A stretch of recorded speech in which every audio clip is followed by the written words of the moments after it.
My name is Jennifer, I am 34, and I am single. It is funny, but even this word, single, seems to hang over me like a heavy, dense shadow, as if it makes me not so much a stranger, but as if incomplete. However, that evening I did not think about my marital status, or about how my family perceived me. I simply lay on the couch, my cheek pressed against the soft pillow, and with an absent look watched some meaningless TV program that mumbled something soothing in the background.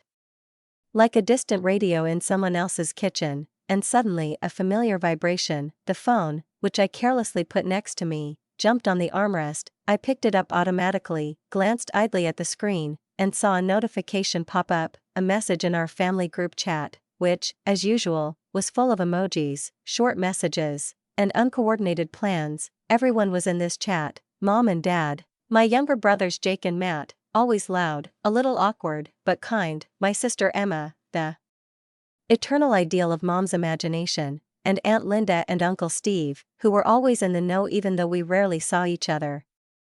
Usually, this chat resembled a kind of family refrigerator, everything from a pumpkin pie recipe to the logistics of a Sunday barbecue, but this time, the message was from Mom, and it began innocently enough. Hi everyone, just confirming that our Christmas party will be at our house, as agreed. I look forward to seeing you all. I was about to scroll on, when I saw that the message wasn't finished. The next sentence hit me in the gut. Except we don't think Jennifer should come to our Christmas party. I froze, not just froze, but went numb, as if something had jammed inside me. I stared at the screen, the letters blurred before my eyes. I read them again, then again, and again. No, I wasn't imagining it, not a joke, not a mistake, not a message meant for someone else. My mom, had written it publicly, not in a PM, not in a private conversation, but right there, where everyone could see it, and the worst part was, no one, absolutely no one, reacted the way you'd hope when a knife is stuck in you. Not Jake, not Matt, not Emma asked, what? Why? What's going on? No one expressed doubt, not a single dubious Jake gave it a thumbs up, Matt, a heart, Emma, simply wrote I support you, even Aunt Linda responded with a cheerful smiley. It was like someone had doused me with ice water. My fingers were shaking as I tried to type a response. At first I wanted to say something sharp and angry, you are all ungrateful, and I even started typing, but then I deleted it. My heart was pounding as if I was running up the stairs. I wanted to scream, do you even realize what you're doing?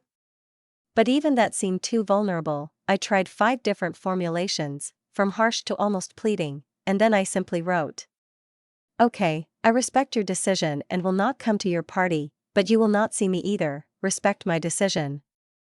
And then, as if on cue, each of them, one by one, responded, but not in the way you expect. They sent emojis with clown faces, clowns, as if I were some kind of ridiculous, funny, empty joke, and at that moment, something inside me snapped. I silently left the chat and, without thinking, threw the phone hard on the couch, not in rage, no, rather, in despair. I was left sitting alone in my living room, where everything resembled coziness, the soft light of the lamp, a cup of cold tea, a blanket hanging from the armrest, and inside, nothing, emptiness, and one question, how did we get to this? The answer, as usual, lay in the past. It all, oddly enough, began a month ago, on one of those rare evenings when we managed to gather the whole family under one roof. It was an ordinary family dinner, to which my mother invited everyone, me, and my brothers, and Emma, and, of course, Linda and Steve. We had long since flown apart, gone our separate ways, but we still tried to arrange such evenings at least once a month. I remember walking into my mom's dining room, which already smelled of cinnamon and fried onions. I felt really good. I'd had a great week at work, we'd closed a big project and I'd gotten a promotion. I was wearing a new dress, green, flowy, with a neat neckline. I'd bought it on sale, but it felt like designer. I walked to the table with a slight smile, happy to see everyone again, and that feeling lasted, for about 10 minutes. We had barely sat down when Mom, tugging the tablecloth and smoothing something on the edge of the plate, suddenly spoke with that same forced smile that I recognized from the first second. So, we discussed this before Jennifer arrived and made an important decision. She raised her chin slightly, as if preparing for an official announcement. We are all going to Hawaii for Christmas. Emma almost jumped out of the table. I have been researching hotels all week. Almost everything is already booked, but there are still delicious suites left. They are, of course, expensive, but, God, it is worth it. I was confused. It was as if I had missed information that they discussed among themselves, but did not consider it necessary to voice to me. I tried to pull myself together, smiled and quietly said, "Oh, that sounds fun. How much do I need to contribute?"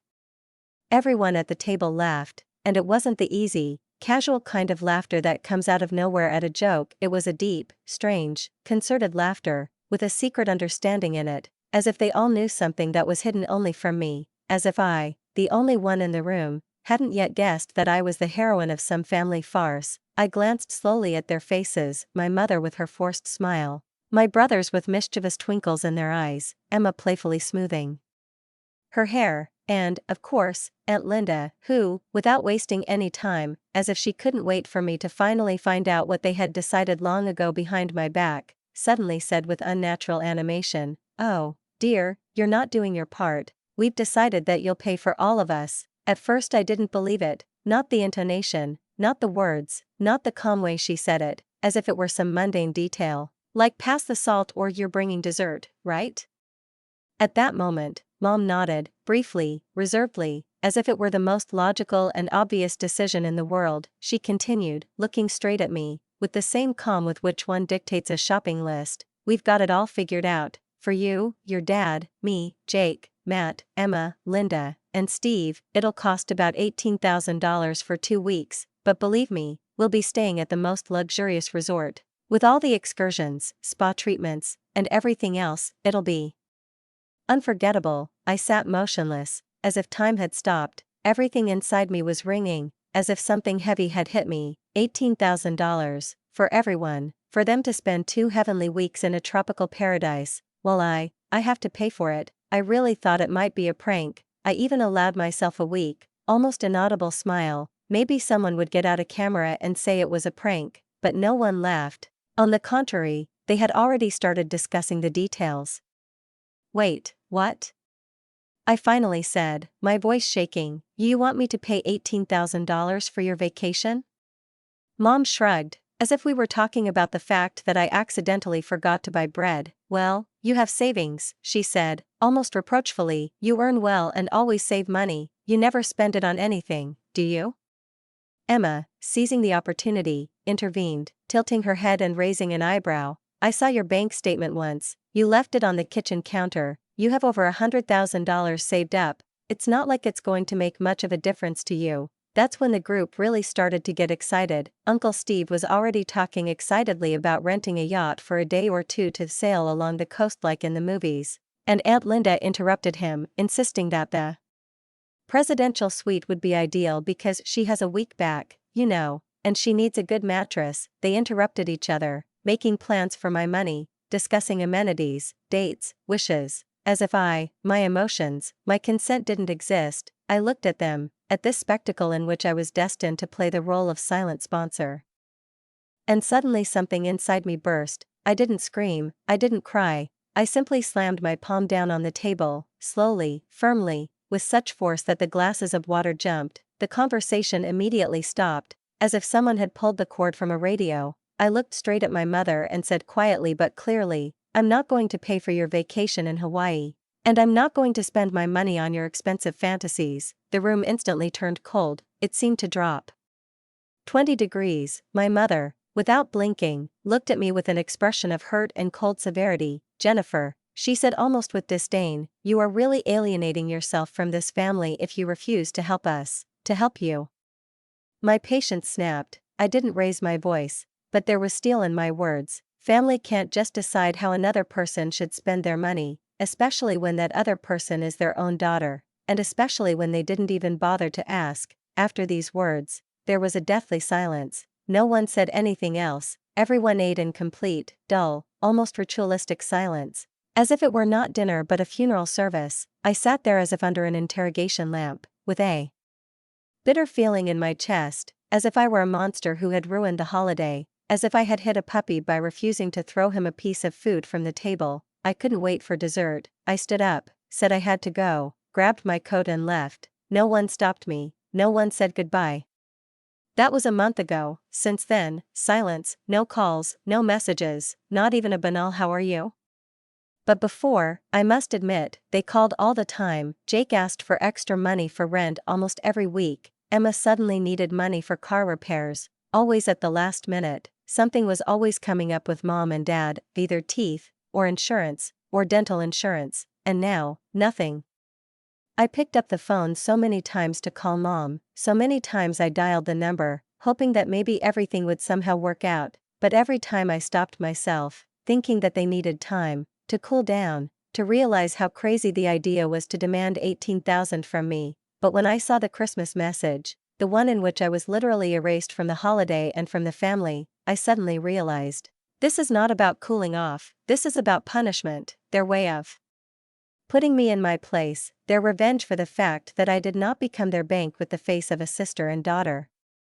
And here's what hurts the most. I tried to buy their love for so many years. I paid, thinking that would make me useful. Right out of college, I got a job at a good marketing firm, and soon I was making more than any of them. Then, when my mom told me they were having trouble with their mortgage, I wired the money without a second thought. When Jake couldn't pay for school, I paid. When Emma lost her car, I bought her a new one. When Linda was diagnosed with an illness and her insurance refused to cover it, I took it upon myself. And no one, not once, said thank you. Sitting on the couch, still feeling the residual tension in my shoulders, staring at the dimly glowing screen of my phone, from which I had just left our family group chat, I felt as if something in my head had quietly but inexorably clicked. It wasn't anger anymore, not the kind of flash of rage that makes you throw your phone on the couch or slam the door. It was clarity, a cold, sober, even liberating clarity, as if someone had wiped the dust off a window, and now I could finally see everything as it was. I suddenly realized that for so many years I had been trying not to see the obvious. I had never been their daughter, sister, niece. I was like a walking ATM, which you could pat on the sides and the right bills would fall out. The memories came rushing back, like a pressed rewind. Everything I had done, all my yes instead of no's, all the transfers, all the no matter, I'll figure it out. And even the times I was left broke, as long as it didn't make any of them uncomfortable. And suddenly, as if continuing this series of epiphanies, I remembered a conversation from 2 months ago that I had almost forced myself to forget.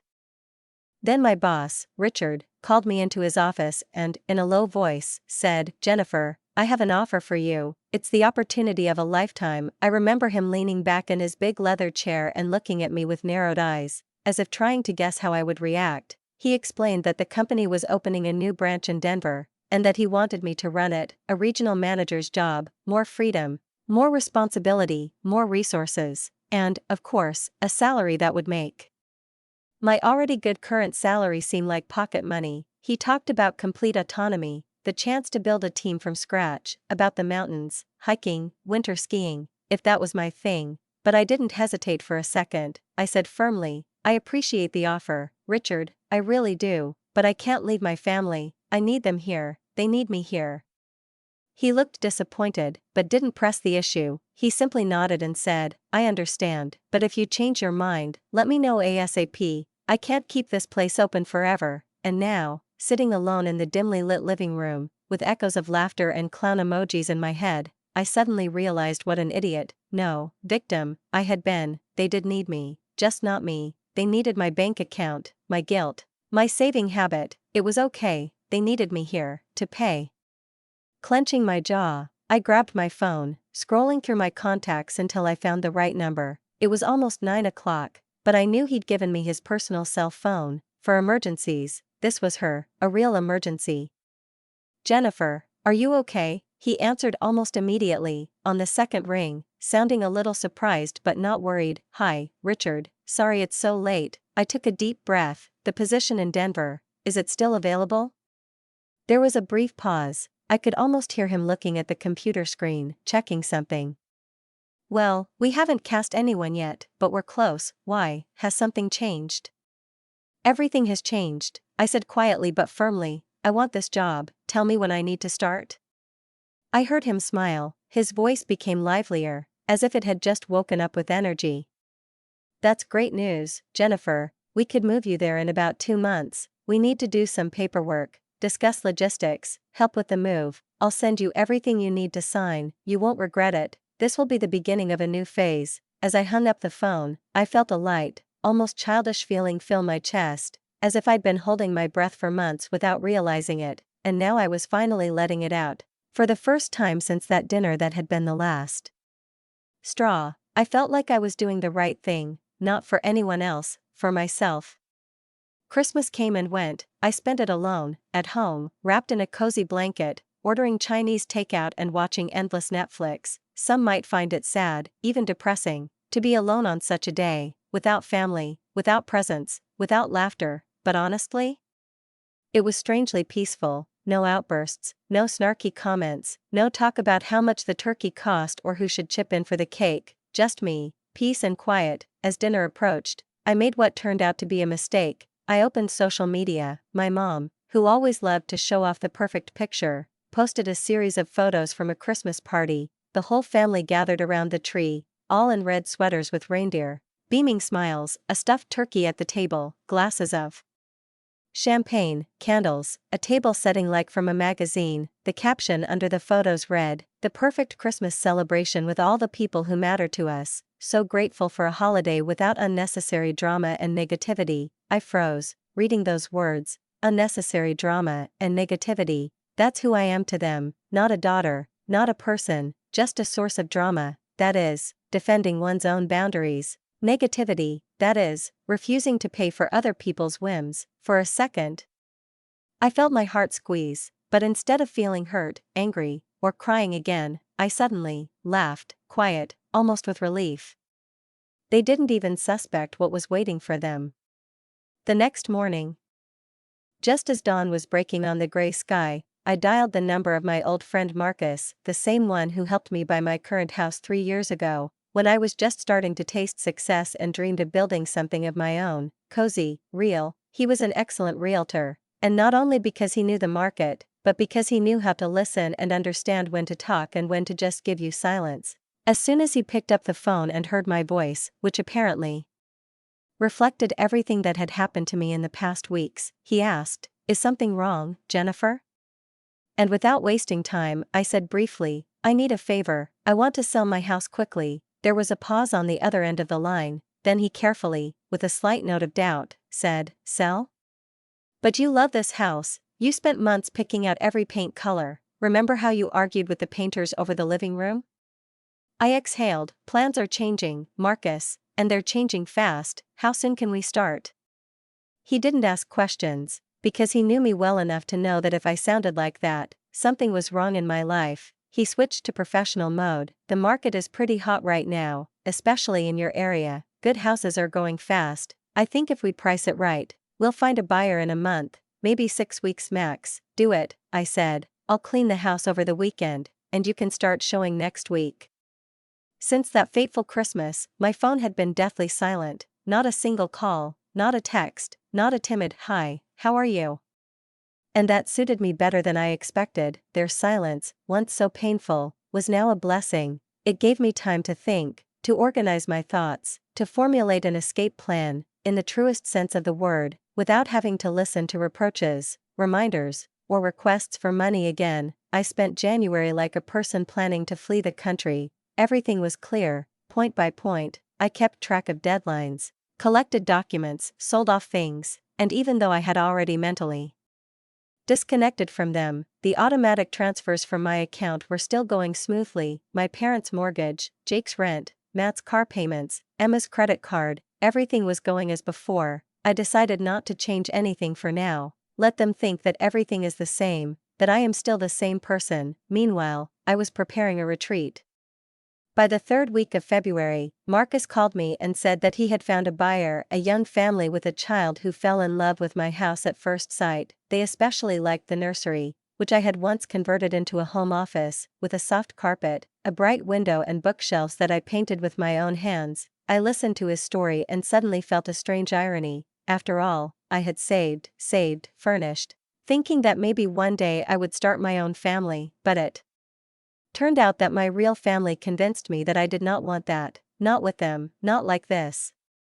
I donated most of the furniture to a consignment store. It was amazing how easy it was to part with things that had once seemed so important. The rest was carefully packed into a truck. The move was already organized. The company rented me a temporary apartment in Denver so that I could settle in without rushing to buy. This decision turned out to be a real gift. I didn't want to make hasty decisions, especially on such an important issue as a new beginning. The move itself went surprisingly smoothly. A week later, I was already in Colorado. For the first time in my life, I woke up to that cool, thin air smelling of pine and freedom, and I felt like a different person, not just geographically, but internally. Everything that kept me in place, everything that obliged me to be comfortable, was left behind. The corporate apartment turned out to be comfortable, modern and, most importantly, far from anything that would remind me of my old life. Not a single photo, not a single memory, just white walls, light floors, and a new stage. Over the next few weeks, I immersed myself in work with Richard. We hired employees, designed the office space, signed papers, dealt with clients, built a new branch from scratch. Everything was in motion, and this motion gave me strength. In my rare free moments, I worked with a local real estate agent to find the perfect place that I could now call home. We looked at dozens of properties, and finally I saw it, the one. It was slightly smaller than my previous house, but it had a delightful garden behind it, spacious, sunny, alive. I could already imagine how I would take a cup of coffee out there in the morning, how I would plant tomatoes, how I would hang a hammock in the summer, and even though it was just a dream for now, it was only mine. The move to this house happened on Friday, and the following Monday, I officially opened the branch. It was like a dream, my own team, my own office, and most importantly, my own decisions. Sitting at my desk, with windows overlooking the city center, surrounded by fresh boxes and unfinished documents, I knew, here it is, a new stage. But there was one more thing that I approached with special anticipation. I logged into my online bank, I went to the list of automatic transfers, and I started canceling each one by one. Mom and Dad's mortgage assistance, cancelled. Jake's rent assistance, no longer relevant. Matt's car payment, completed. Emma's credit card, deleted. I went through the list, clicking the delete button, as if I were tearing off old chains one by one, and with each click, I felt a strange, almost childish happiness appear inside me, for the first time in so many years. Every dollar I earned would belong only to me. Every penny would go to my dreams, my goals, my desires. The relief was so strong that I closed the laptop and just sat, staring out the window, allowing myself to smile, sincerely, truly, not for someone else, but simply because I could. 2 weeks later, when I had finally settled into my new morning routine, brewing coffee in my kitchen instead of hastily pouring it into a travel mug on the run, reading the news in a chair by the window instead of frantically checking my email in traffic, my phone started going crazy. First, I saw my mother's name appear on the screen with that familiar ringtone that used to mean only one thing: something important, urgent, necessary was about to happen. I didn't even think about it, I just pressed decline, calmly, confidently, without remorse. Then my father tried to call, same result, no hesitation, then Jake, and another decline. By the end of the day, the screen was littered with red missed call markers and a slew of notifications, 12 missed calls, about 20 text messages, as if the world had suddenly remembered that I existed and wanted me back in the role I no longer played. Curiosity, as it often does, got the better of me, and I listened to one of my mom's voicemails anyway, not because I was bored, but because I just wanted to understand what kind of drama I had allegedly caused with my silence. Her voice sounded a little tense, but not panicked,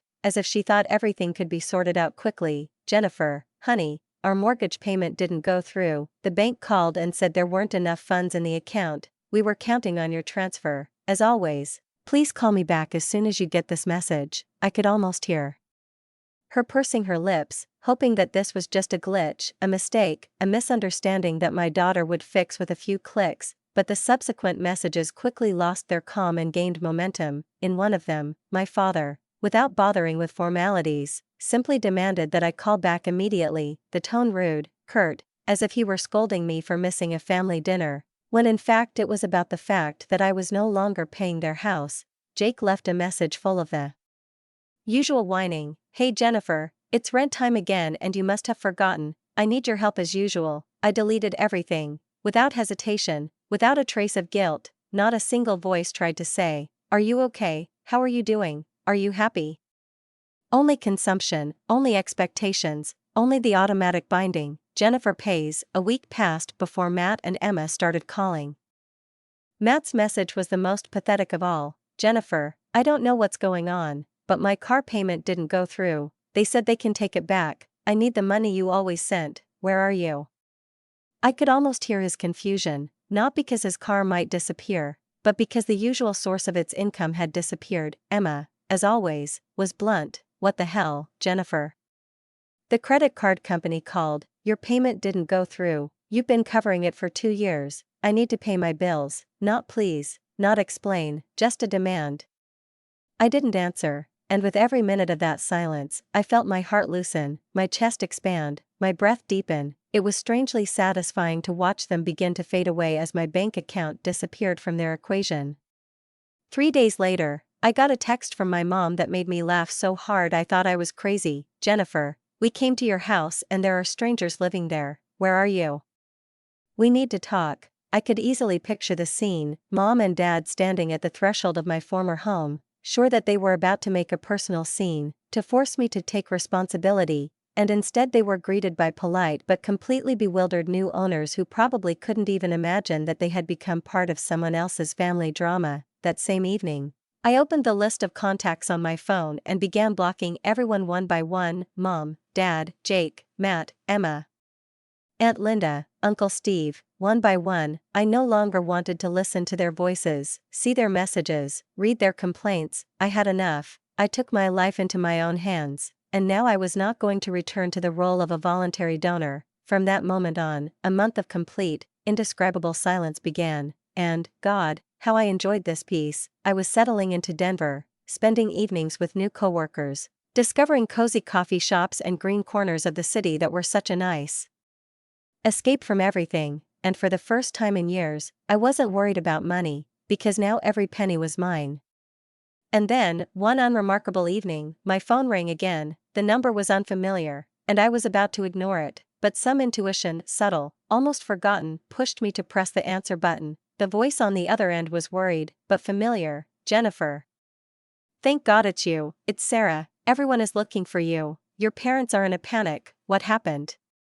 I froze for a second. Sarah is my cousin on my father's side. We were almost the same age, and once, as children, we often played together at family gatherings. Then life separated us. But even in rare meetings, she was always the one who never asked for anything, who spoke to me as a person, and not a resource. We had not communicated for a long time, and it was all the more unexpected to hear her voice. "I moved to Denver for work," I said, looking out the window where the dusk was already thickening, turning the garden into a soft, watercolor silhouette. I didn't tell anyone because, frankly, Sarah, I'm done with them all.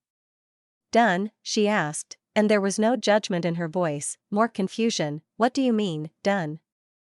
I sighed and, for the first time since all this had started, I said out loud, for real, without censorship or attempts to smooth over the edges, the whole story that I had already played out inside myself hundreds of times. I told her everything, the ill-fated dinner, and the demand to pay for a vacation in Hawaii, and the Christmas exile from the family chat, the clown emojis and the silence like a knife stuck in with a smile. Sarah listened in silence, no interruptions, no excuses for their behavior, no attempts to smooth things over, just silence, and then her voice, soft and genuinely shaken. "Oh, my God, Jennifer. I had no idea they were treating you like that."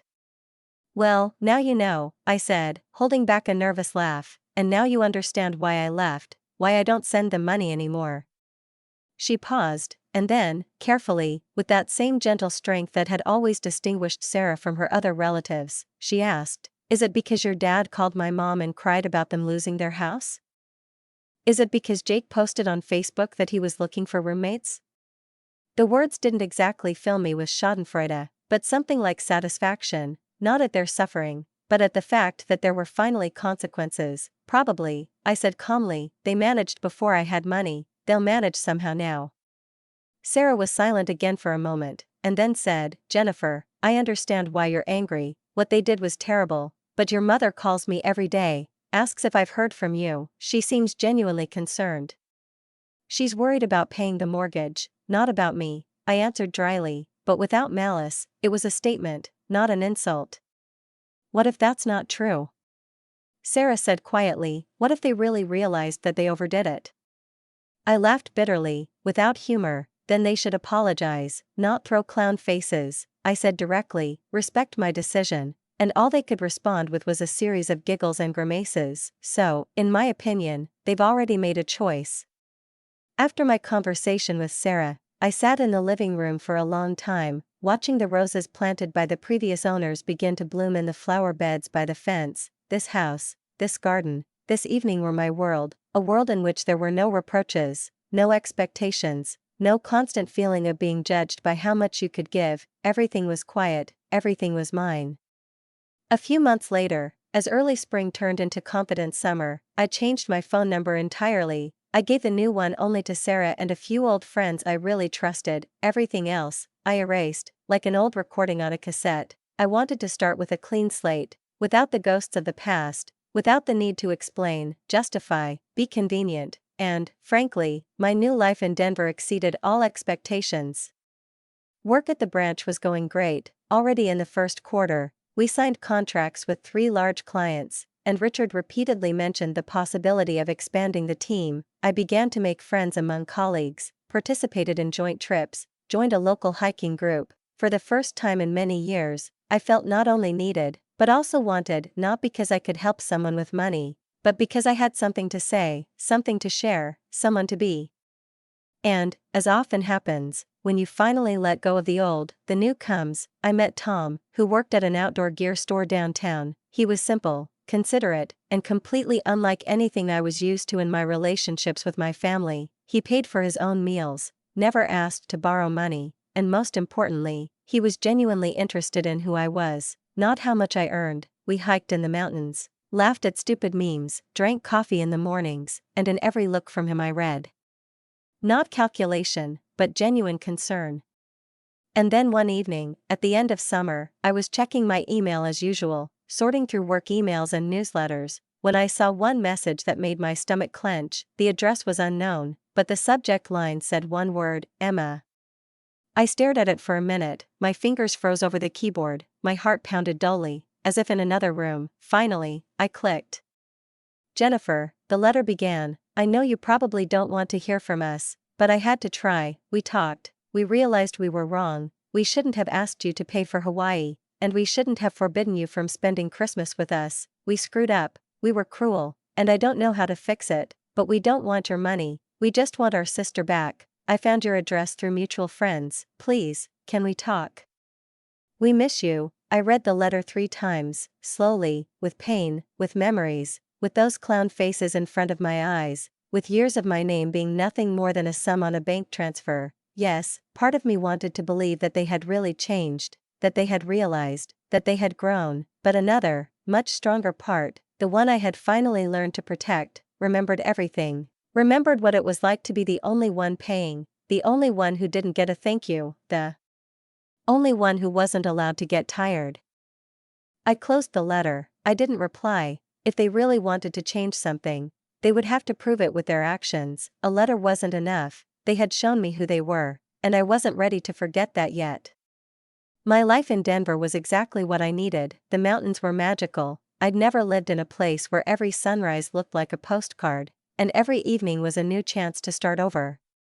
Tom and I quickly turned our Sunday strolls through the local parks into full-on weekend hikes, sometimes easy trails, sometimes hard ones, with elevation gain and rocky slopes where we had to reach out and laugh when one of us stumbled. With every step, every breath of fresh mountain air, I felt my body and soul being released from the heavy, sticky tension I had lived with for so many years. I became stronger, more confident, more resilient, and, frankly, I was in the best physical shape of my adult life. Not because I was chasing results, but because I finally felt truly good. Work was going terrifically, too. Our branch had not only achieved all of Richard's goals for the beginning of the year, we had exceeded them by almost a third, and in conversation he had already hinted several times that he was seriously considering opening a new office where I could oversee both areas.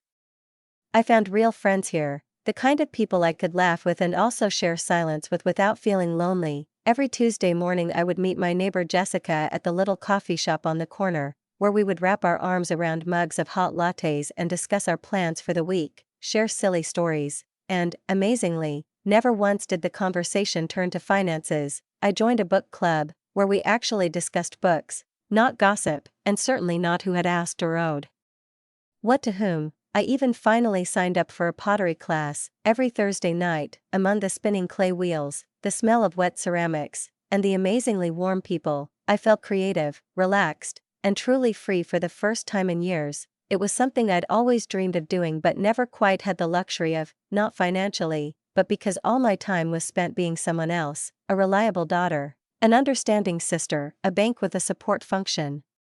Sometimes I stopped just to realize how much my life had changed. It was easier, no longer were I constantly worrying about other people's bills and late payments. I sat down one day and counted how much money I'd given to my family over the past 5 years, almost $60,000. It could have been a new car, it could have been a down payment on a fancy house, or a year of traveling around Europe, but instead, endless wire transfers, useless gifts for which I never received any gratitude or recognition, only demands, only expectations, only reproaches. About 6 months had passed since I'd received that letter from Emma, and one evening, as I was chopping vegetables for dinner, the phone rang. Sarah's name appeared on the screen. "Hi," she said cheerfully, but I immediately sensed that something was wrong. "How are you liking Denver?" "Really good, actually," I answered, smiling. "It's like the city has taken me in, you know?" "How are you doing?" "I'm fine," she said, and paused briefly. "But, Jennifer, I need to tell you something." I put the knife down, wiped my hands, and leaned against the table. "Did something happen?" "Your parents lost their house," she said quietly. "Repossession, the bank took it. From what Mom told me, they couldn't pay it without your help, and they couldn't get a restructuring. Your dad has bad credit, old business debts. They had to move in with Linda." I felt a strange wave of emotion rise inside me, not pain, not anger, a complex, multi-layered mixture, regret, because this house was part of my childhood, my memories, my smells, my first steps, but mostly, nothing, emptiness, a silent acknowledgement that they made their choice long ago, when they decided that I was not a person, but a means. "How are Jake and Matt?" I asked, not expecting much news. "Jake had to find 3 roommates, and now he works 2 jobs. Matt's car was taken away, so he takes the bus." Emma moved back in with her parents at Linda's apartment because she couldn't pay the rent. Sarah sighed, then added wryly, "But they're working now. Emma got a job at Target, Jake does delivery and also works in the warehouse, Matt got a job at some call center. It's funny how quickly they found jobs when the flow of free money suddenly dried up." After we said goodbye, I sat on the sofa with a cup of tea in my hands, and, looking out the window, thought about what I had just heard. 5 years ago, if I had been told that my family was in trouble, I would have rushed to them without a second thought, with a check, with support, with excuses. I would have been hurt, anxious, ashamed, and now I felt a little sorry for them, but not so much that I would open my wallet again and solve their adult problems. They had so many years to learn to cope with life, but instead they settled comfortably, enjoying my efforts, my money, my dedication. Maybe, finally, the need to work, to get up in the morning, to return home tired, to save for bills, will teach them to appreciate what used to come by default. The evening was quiet, the air outside the window was warm and transparent, and I felt like I was alive again, for real. That evening, as dusk was falling outside and the kitchen was filled with the warm smell of fresh garlic and roasted herbs, Tom walked in and immediately noticed that I was quieter than usual. He put his backpack down, walked into the kitchen, looked into my eyes, and, gently touching my hand, asked, "Are you okay? You seem a little absent-minded today." I nodded, put the knife down, and wiped my hands on the towel. "Sarah called," I said, feeling the tension of the day begin to dissolve. Tom knew my family was complicated, but I'd never told him all the details, so I let out a breath and shared about how my parents had lost their home, how Jake and Matt were now working 2 jobs, how Emma had come to live with them, how it hadn't happened because the world was cruel, but because they'd used me as a resource for too long. I told them about the years I'd lived with a sense of duty, about the clown faces I'd made when I'd asked for understanding, about the silence that followed my refusal to pay further, When I finished, Tom paused, looking at me with that attentive, almost caring focus for which I valued him so much. "That's cruel," he finally said. "Do you feel guilty about it?" "I thought I would," I admitted, "but I don't, not at all. Is that terrible?" He shook his head. "No, Jennifer, you supported them for years, and they repaid you by not inviting you to Christmas and making a fool of you. You don't owe them anything, you never did." That's what I liked about him. He didn't coddle or sugarcoat the truth, but he didn't cut to the chase either. He just saw things clearly, without the web of guilt and emotional debt I'd lived in for too long. His words weren't cruel, they were liberating.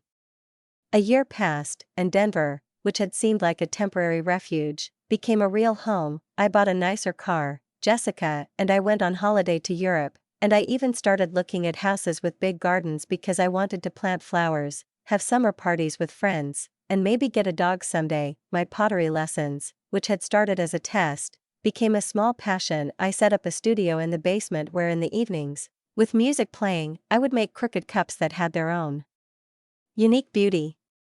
And then, one of those Tuesdays, when the air already smelled of autumn, a new letter appeared in the inbox, from Emma. It was longer than the first, calm, without reproach, without complaint. "Jennifer," she wrote, "I know you didn't answer my last letter, and I understand why. We all understand. We were terrible. Losing our house was a wake-up call for us. We've been working, supporting ourselves, for over a year now, and we know how much we took advantage of you. We don't want your money, we just want our sister back. Mom cries all the time, says she shouldn't have sent that text. Jake and Matt still feel terrible about the clown emoji. We all do. I know we don't deserve to be forgiven. But we love you, we miss you. If there's even a chance you'd like to talk to us, we're willing to do whatever it takes to make this right." I read the letter twice, first through the eyes of a grown, tired woman who'd finally learned to say no, then through the eyes of the old Jennifer, who wanted so badly to be loved, even if it meant paying for it. And honestly, I believed Emma, believed that they were truly sorry, that maybe something had changed in them. But here's the difference: regret after the fact is not the same as guilt, deep, real guilt. Back then, when I was available, when I was there, when I paid, they showed who they really were, demanding that they pay for a fancy holiday, refusing to see me at Christmas, laughing when I said I wasn't coming. None of that was a mistake, it was a choice, their choice, the choice to treat me like a tool, like a resource, like something that was taken for granted. And now, with the money gone, with the comforts of life crumbling, there was a sudden longing for a sister. But where had it been before, this longing? Where was the respect when I paid the bills? Where was the love when I silently pulled them out of debt? Now, when the taste of life without support seemed bitter, they remembered me, and that, perhaps, was a sign, but not one I was ready to respond to. I thought of Tom, of his clear, honest words, of Jessica, who always insisted on splitting the price of coffee even when I pleaded otherwise, about colleagues who listened to my ideas with interest, not because I was the boss, but because I was me, about my hiking group, where no one knew how much I earned, and it didn't matter, about the mugs I made with my own hands, about the roses in my garden. This was family, the one I chose, the one that chose me. I closed the letter without answering. Maybe someday I'll be ready to open that door again. Maybe someday they'll prove they've learned to see me as more than just a convenient donor with a warm heart and an open wallet, but that's definitely not today. And you know what? I'm totally okay with that. Because I have a life now, a real one, a full one, without blood debt, without humiliation, without the expectation that I'll solve everything again, a life where I matter not because of what I give, but simply because I am, and that's more than I ever hoped for.